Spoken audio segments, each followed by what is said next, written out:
ప్రభు నామమున మీ అందరికీ వందనాలు. ఈరోజు దేవుని యొక్క వాక్యము వాగ్దానము, ఈయన తన ద్వారా దేవుని యొద్దకు వచ్చు వారి పక్షమున విజ్ఞాపనము చేయుటకు నిరంతరము జీవించుచున్నాడు కనుక వారిని సంపూర్ణముగా రక్షించుటకు శక్తిమంతుడై ఉన్నాడు. హెబ్రీ 7:25. మన ప్రభు అయిన యేసుక్రీస్తు యొద్దకు వచ్చినప్పుడు మనమందరము ఏదో ఒక తప్పు లేక పతనము లేక బలహీనత మనలో కలిగి ఉన్నాము. ఏ ఒక్కరినూ అవి లేకుండా లేరు. ఈ బలహీనతల్లో మనము మన తండ్రుల నుండి, వారు వారి తండ్రుల నుండి అలాగనే స్వతంత్రించుకున్నారు. మనం పాపంలో జన్మించితిమి, తండ్రికి చెడ్డ కోపం ఉన్న ఎడల తప్పక పిల్లలు దాన్ని కలిగి ఉందరు. తండ్రికి డబ్బు విషయమై దురాశ ఉన్న ఎడల పిల్లలు కూడా అలాగే ఉందరు. తండ్రికి అహంకారము, గర్వము మనసు ఉన్న ఎడల పిల్లలు కూడా దాన్ని కలిగి ఉందరు. అలాగనే మనము తండ్రుల బలహీనతలు స్వతంత్రించుకున్నాము. మనము కన్నీళ్ళ ద్వారా, ఇతరమైన వాటి ద్వారా మన బలహీనతలను జయించలేము. అయితే దినదినము మనలను మనం తగ్గించుకుని మన బలహీనతలు ఒప్పుకొనటం వలన యేసుక్రీస్తు మనలను రూపాంతరపరచును.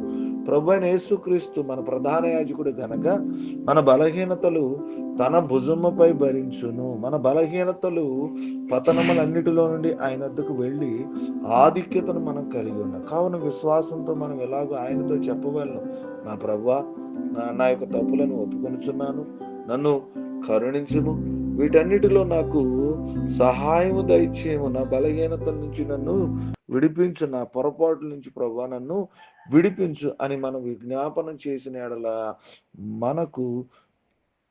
మనకు సహాయము చేయుటకు ఆయన మన పక్షాన విజ్ఞాపన చేయుటకు మనకు ఆయన ఉన్నాడు. ప్రియమైన దేవుని బిడ్డలారా, దేవుని యొద్దకు వచ్చు వారికి పక్షమున విజ్ఞాపన చేయుటకు నిరంతరము ప్రభువైన యేసుక్రీస్తు వారు మన కోసం ఉన్నాడు.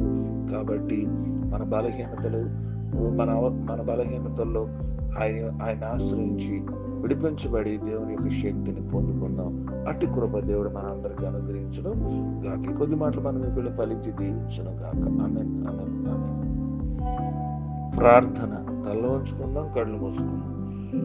అత్యున్నత సింహాసనాసీనుడా, సర్వాధికారి, నిరంతరము స్తోత్రార్హుడైన మా తండ్రి, మీ నామానికి వందనాలు.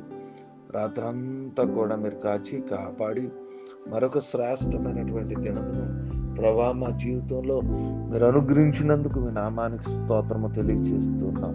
అయ్యా, ఈ ఉదయకాల సమయంలో నైనా దేవుని యొద్దకు వచ్చు వారి మా పక్షమును విజ్ఞాపన చేయటకు నిరంతరము మీరు ఉన్నారని ప్రభా మాతో మీరు జ్ఞాపకం రక్షించడానికి శక్తిమంతుడై ఉన్నారని మరి వాక్యం ద్వారా సెలవిచ్చారు. ప్రభా, మా బలహీనతలు అయా మీ దగ్గరికి వస్తున్నప్పుడు, అయా మా సమస్యల నిమిత్తం మీకు దగ్గరికి వస్తున్నప్పుడు, మా శోధనల నిమిత్తం ప్రభా మీ దగ్గరికి వస్తూ ఉన్నప్పుడు, అయా మాకున్న ఇబ్బందుల నిమిత్తం అయా మీ దగ్గర విజ్ఞాపన చేస్తున్నప్పుడు, మాకు శక్తి చాలినప్పుడు, శక్తి లేనప్పుడు ప్రభా, బలహీనం అవుతున్నప్పుడు, మా బలము చాలనుకున్నప్పుడు అయా మా కోసం విజ్ఞాపన చేయబోతున్నా మీ వైపు మేము చూస్తున్నాం. అయా మమ్మల్ని జ్ఞాపకం చేసుకోండి, మమ్మల్ని బలపరచండి ప్రభా. అయా మమ్మల్ని రక్షించమని ప్రార్థన చేస్తాం. మా సమస్యలు అయా మీరు తప్పితే ఎవరు తీర్చలేరు తండ్రి. అయా మీరు మాత్రమే తీర్చగలరని మీకు మాత్రమే మొరపెడుచున్నాం ప్రభా. నైనా మా సమస్యల్లో మీ సహాయం దయచేయమని ప్రార్థన విజ్ఞాపన చేస్తున్నాం. ఏ ఒక్కరు ఏ సమస్య చేత, ఏ ఇబ్బంది చేత, ఏ బలహీనత చేత, ఏ అవసరత చేత ప్రభా బాధపడుతున్నారు, వారి అవసరతలన్నీ ఉదయ కాలంలో తీసివేయమని ప్రార్థన చేస్తాను. గొప్ప కార్యాలు జరిగించమని ప్రార్థన చేస్తాను ప్రభా. ఏదైనా వివాహదినాలు జరుపుకున్న బిడ్డలు, పుట్టినరోజు జరుపుకున్న బిడ్డలు ప్రభా, ఈరోజు కార్యక్రమాల్లో ఉన్నటువంటి ప్రతి ఒక్క కార్యక్రమాన్ని జ్ఞాపకం చేసుకుని ప్రార్థన చేస్తాం. ఉద్యోగాలకు వెళ్తున్న బిడ్డలు ప్రభా, నాయన పని పాటలకు వెళ్తున్నటువంటి వారిని ప్రభా, పిల్లలు స్కూల్కి వెళ్తున్నప్పుడు అవన్నీ పేరు పేరున మీ చేతులకు అప్పగిస్తున్నాం. ఈ దినమంతా కూడా మీరు కాచి కాపాడి సంరక్షించి మీ యొక్క దీవెనలతో మమ్మల్ని నింపమని ప్రార్థన చేస్తున్నాము, నడుచున్నాము తండ్రి. Amen, amen, amen.